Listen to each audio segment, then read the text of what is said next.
So we are back at it again, and this time we're not just building muscles, we're teaching this body how to move, react, and fight. I started this session with skipping because before you start asking the body to perform, you have to prepare it for what's coming. Get the heart rate up, get the joints moving, and get the feel active. So from there, we moved over to air boxing, and this was basically a reminder that I haven't boxed consistently in a while. So we're working on the fundamentals again: stance, guard, footwork, jabs, crosses, hooks, body rotation, and getting the upper body and lower body to actually communicate. Because apparently, my hands don't just get to do whatever they want. Everything has to be connected. Your feet creates the base, your hips generate the movement, your core transfers the force, and your upper body completes the technique. So even when you're throwing a simple punch, there's actually a lot happening underneath the surface. And that's what I'm beginning to appreciate about martial arts. And while we are getting warmed up, there was a young boy who is barely 7 years old already learning the fundamentals of self-defense. And honestly, I love seeing this because martial arts shouldn't be only about creating people who know how to fight. For kids especially, it can help them develop discipline, coordination, focus, confidence, and awareness. And self-defense education isn't about teaching children to go looking for trouble. It's about helping them understand boundaries, awareness, discipline, and how to respond appropriately to situations. Because the best fight is often the one you never have to get into. And that's something I want to emphasize throughout my journey. Martial arts should build control, not aggression. Once they were done, we go back to business, and this is where my brain started receiving live information.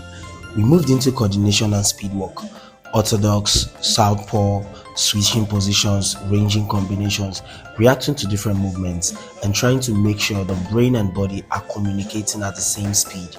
Now you see this on video and you are thinking, okay, that's not too difficult, bro. Come and try it. Because my coach is throwing different combinations at me, changing the rhythm, changing the direction, and watching to see whether I can actually understand what I've been taught. And then again, we got to something I've literally spent my years watching in movies: the reverse spinning kick. Bro, I've seen this thing on screen and thought, wow, one day. And now my coach is standing there telling me, try it. This is one of those moments where you realize there's a massive difference between watching a technique and actually attempting it. The rotation, the balance, the timing, the hip movement, the ability to see where you are going while your body is turning. Or more, this one humbled me. But the first time I actually got my body to execute the movement, even imperfectly, I won't lie, that felt like a major accomplishment, because something that existed only in my imagination for years was suddenly becoming a physical skill, and that's one of the reasons I'm enjoying this journey. But here's the thing: getting the body once isn't enough. You have to teach the body again, and again, and again, because that's how you develop motor learning and muscle memory. The goal is to make the movement more coordinated and more efficient through consistent practice. And that's why we are working on both sides: right foot, left foot, again, and again. And because I don't want to be the guy who can only do something when everything is perfect, I want to develop versatility, and that takes time. After putting the legs through that, we went straight back to the arms: speed, conditioning, reaction. And this time my coach added another layer: a burp, because apparently suffering alone wasn't enough. Now I'm moving and then getting to dodge the jabs, the punch, the kicks, and back up. Movements coming from different directions, and I'm expected to react, not perfectly, not automatically, but progressively better. And as you can see, I'm not having the best time, but that's training. You're not supposed to be perfect one day at a time. And this is where something I've learned through the years of bodybuilding keeps coming back to me. In the gym, very few things looks possible when you first start. Your first heavy squat feels impossible.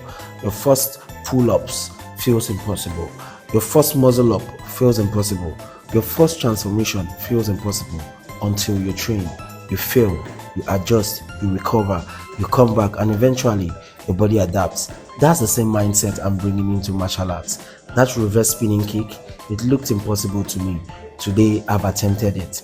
Maybe it isn't perfect yet, but I'm learning, and that's enough. And beyond the physical challenge, there's a bigger reason I'm doing this: self-defense. We live in a world where situations can change very quickly. You can find yourself in an unfamiliar or uncomfortable environment where awareness matters. And martial arts training can help develop more than just physical ability. It can develop situational awareness, confidence, composure, and the ability to think under pressure. But let me make this clear: self-defense isn't about walking around looking for somebody to test your skills on. If you can avoid a confrontation, avoid it. If you can de-escalate, de-escalate. If you can create distance and leave, leave. Training should give you more control, not make you more reckless. Because real strength isn't just knowing how to fight. Sometimes real strength is knowing when not to. So this is where I am right now. I'm not claiming to be a fighter, I'm becoming one. And there's a difference. I'm coming from bodybuilding where I learned discipline, strength, and consistency. Now Kung Fu is teaching me movement, flexibility, coordination, speed, reaction, and control. And eventually I want to find a balance between both: the bodybuilder and the fighter, strength with mobility, muscles with movement, power with control. And this is just one of the episodes of my journey. So if you're watching this and there's something you've always thought your body could never do, maybe it's not impossible, maybe your body just hasn't been trained for it yet, and that's what training is for. So if you're enjoying this journey, hit that like button, subscribe to the channel, share this video with somebody who needs to see it, and turn on your notifications. And I want you to get involved.